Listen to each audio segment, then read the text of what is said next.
혹시 여기서 딸기 좋아하시는 분? 사과는요? 저는 사실 귤을 제일 좋아한답니다. 열심히 먹다 보면 문득 사과는 왜 이름이 사과일까? 딸기는 왜 딸기가 되었을까? 궁금해지지 않나요? 이름의 유래부터 이와 관련된 영화와 책 등 다양한 이야기까지 과일들의 TMI를 제가 모두 들려드립니다. 점심 식사는 다들 하셨나요? 다들 과일 한 조각씩 입에 물고 디저트처럼 들어주세요.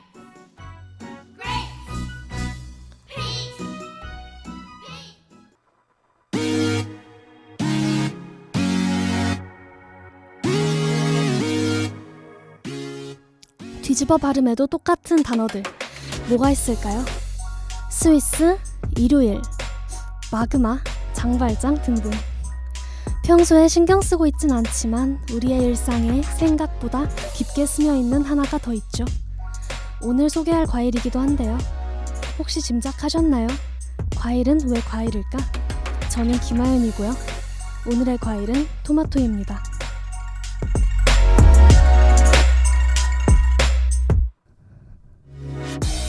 속이 꽉 찬 열매라는 뜻의 인디언 말인 토마틀이라는 단어가 이름의 유래입니다. 최초의 토마토는 기원전 500년 무렵 멕시코 남부에서 재배된 것으로 추정되는데요. 이때는 지금처럼 커다랗고 붉은 토마토가 아닌 작고 노란 토마토였다고 해요. 작은 토마토를 더 크고 단맛이 나는 토마토로 종자를 개량하는 일은 수백 년에 걸쳐 진행되었다는데요. 주로 이탈리아의 각 지역에서 벌어졌으며 덕분에 이탈리아 요리에는 토마토를 이용한 소스나 양념이 듬뿍 들어가게 되었다고 합니다. 하지만 이탈리아인들과는 달리 낯선 식재료에 대한 거부감이 컸던 영국 사람들은 토마토를 그리 반기지 않았다고 합니다. 미국 역시 토마토를 식재료로 그리 좋아하지 않았다고 하는데요. 토마토에 독이 들어있어서 먹으면 배탈이 나거나 죽는다는 잘못된 믿음이 널리 퍼진 탓이라고 합니다. 그래서 한동안 토마토를 음식이 아닌 관상용 식물로 키웠다고 하네요. 19세기 미국인 알렉산더 리빙스턴은 토마토의 역사에 한 획을 그었는데요. 토마토를 상업적인 작물로 쓰기 위해 오랜 시간 동안 자기 집의 정원에서 수많은 종자 교배 실험을 하여 무려 17종의 토마토 품종을 개발했다고 합니다. 그러고는 토마토 판매업에 뛰어들어 큰 수익을 올렸는데요. 토마토에 시큰둥하던 미국인들도 이 덕에 다양한 토마토를 맛보게 되었고 그 결과 토마토 재배 지역이 점점 넓어지게 되었다고 합니다. 토마토 크라운의 안아줘 듣고 올게요.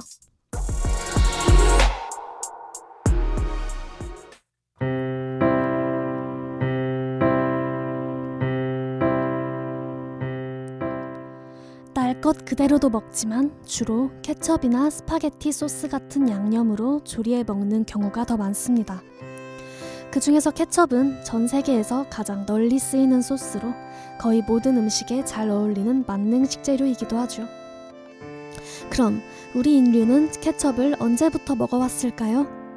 흔히 서구권에서 널리 쓰이기 때문에 서양에서 처음 나왔으리라고 생각하기 쉽지만 케첩의 기원은 의외로 중국입니다. 중국 남부의 광동 지역에서는 소금에 절인 생선으로 소스를 만들었는데 이것을 코에 치압이라고 불렀습니다. 이는 말레이시아와 인도네시아 등지로 퍼져나갔고 17세기 동남아를 방문한 영국인 탐험가와 선원들이 영어식 발음으로 케첩이라 부르기 시작했다고 합니다. 영국인들은 케첩을 유럽과 북미로 가져가서 현지의 환경에 맞게 계란과 버섯, 굴, 홍합, 호두 등 여러 가지 재료를 넣고 바꿔서 만들었는데요. 그 중에서 버섯으로 만든 케첩은 토마토로 만든 케첩보다 더 일찍 그리고 널리 쓰였다고 해요. 영국에서 한동안 케첩이라는 단어는 곧 버섯을 갈아서 걸쭉하게 만든 소스를 뜻하는 것으로 쓰였을 정도로요. 토마토를 사용한 케첩은 1812년에 처음 나왔는데요. 하지만 이때에도 식초와 소금에 절인 멸치 소스가 함께 들어가 훨씬 짜고 비린 맛이 강했다고 합니다. 케첩 말고도 토마토는 다양하게 쓰입니다. 대표적인 예로 스파게티와 피자 등 이탈리아 요리에 들어가는 토마토 소스를 들 수 있는데요. 토마토 소스가 식재료로 쓰인 때는 그리 오래되지 않았습니다. 원래 스파게티와 피자는 버터나 치즈 정도만 넣어서 비교적 간단히 먹는 음식이었다고 하는데요. 토마토 소스가 들어가면서 스파게티와 피자는 더욱 다채로운 맛을 내기 시작했고 화려하게 변신했습니다. 토마토가 없었다면 지금 우리가 먹는 피자나 토마토 소스가 들어간 스파게티, 케첩 등은 탄생하지도 못했을 것이며 그만큼 인류의 식탁도 훨씬 단조로웠을 것입니다. 토마토가 인류의 식생활에 크게 기여를 한 셈이죠. 이네스 까네빠의 끼에로 토마토스 듣고 올게요.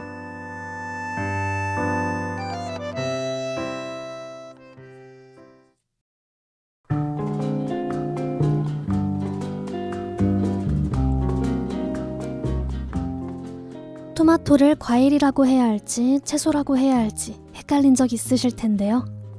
미국의 경우를 보면 처음에는 과일이었다가 나중에는 채소로 분류되는 변화를 보입니다. 왜일까요? 바로 돈 때문인데요. 19세기 말 미국에서는 다른 나라에서 과일을 들여올 때는 세금을 내지 않고 채소에만 세금을 매겼다고 합니다. 그래서 토마토 상인들은 토마토는 과일이다 주장하며 세금을 내지 않았습니다. 하지만 부족한 국가 재정을 더 확충하려는 노력을 기울이고 있던 미국 정부에서는 1893년 대법원을 통해 토마토는 과일이 아닌 채소다. 지금부터 모든 토마토들은 채소로 분류하여 세금을 매기겠다 라고 판결을 내렸는데요. 그때부터 토마토는 법적으로 채소가 되었었죠. 토마토가 들어가는 요리들을 채소로 분류하느냐 마느냐 하는 게 문제가 된 적도 있었어요. 21세기 초 미국 정부에서 청소년들이 채소를 잘 먹지 않고 건강에 나쁜 음식만 먹어서 사회 문제가 된다. 그러니 급식으로 채소를 주로 사용하고 패스트푸드는 급식에서 제외하라고 지시한 적이 있었습니다. 그러자 급식 업체들이 피자 위에 토마토, 바질 같은 갖가지 채소가 올라가니 피자를 채소류로 분류하라 라고 강력히 주장하였고 결국 피자는 채소라는 결론이 내려진 적이 있다고 합니다.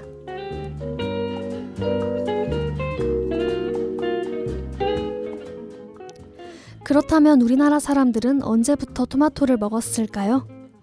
지금까지 남아있는 토마토에 관한 기록 중 가장 오래된 것은 조선 중기의 학자인 이수광이 1614년에 지은 지봉유설인데요. 이 책에서 남쪽에서 온 감이라는 말을 지닌 낫만시가 언급되는데 학자들은 이 낫만시가 바로 토마토라고 추측하고 있습니다. 정확히 언어 경로를 거쳐서 왔는지는 알 수 없으나 결국 남부를 통해서 왔으리라고 생각됩니다.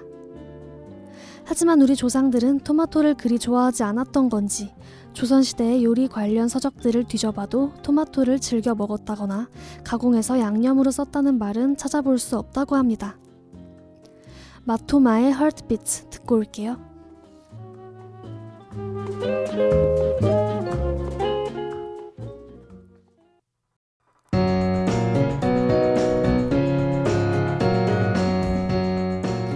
토마토야 기다려줘.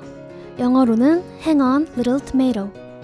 마지막으로 들으실 이 노래는 미국의 재즈 밴드인 핑크 마티니의 곡으로 우리나라에선 2005년 방영했던 시트콤인 안녕 프란체스카의 삽입곡으로 쓰여 익숙한 노래입니다. 독일에는 같은 제목의 단편 영화도 있는데요. 2017년 서울에서 열린 제4회 서울국제음식영화제에 출품되었다고 합니다. 여러분은 과일을 주로 언제 드시나요? 과일은 식사 후에 자주 등장하는 단골 손님인데요. 새콤달콤한 과일들처럼 이 라디오도 수요일 점심에 디저트가 되었으면 좋겠습니다. 지금까지 제작 진행의 김아윤, 기술의 윤지은이었습니다. 우리는 다음 과일로 만나요.